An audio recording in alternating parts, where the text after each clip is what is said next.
আজকে আমরা তৈরি করব হচ্ছে পালন পাকোড়া। এটি খুবই সুস্বাদু একটি স্ন্যাক্স, যার উপকরণ হিসেবে আমাদের লাগবে আলু, গাজর, কাঁচা পেঁয়াজ, দিয়ে দিতে হবে পরিমাণ মতো লবণ ও কাঁচামরিচ।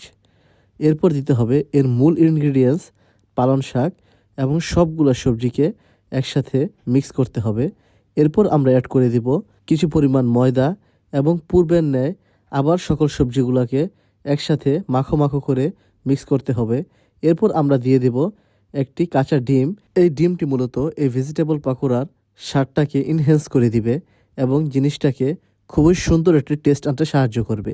ভেজিটেবল মিক্স করা কমপ্লিট হয়ে গেলে কড়াইয়ে যখনই তেল গরম হয়ে আসবে, ঠিক তখনই সেই মিক্স ভেজিটেবলগুলা এরকম পাকোড়ার শেপে এই গরম তেলে ছেড়ে দিতে হবে এবং 10 মিনিটের জন্য অপেক্ষা করতে হবে। এখানে সবচেয়ে ইম্পর্টেন্ট জিনিসটা হচ্ছে পাকোড়াগুলোকে মিডিয়াম আঁচে ভাজতে হবে।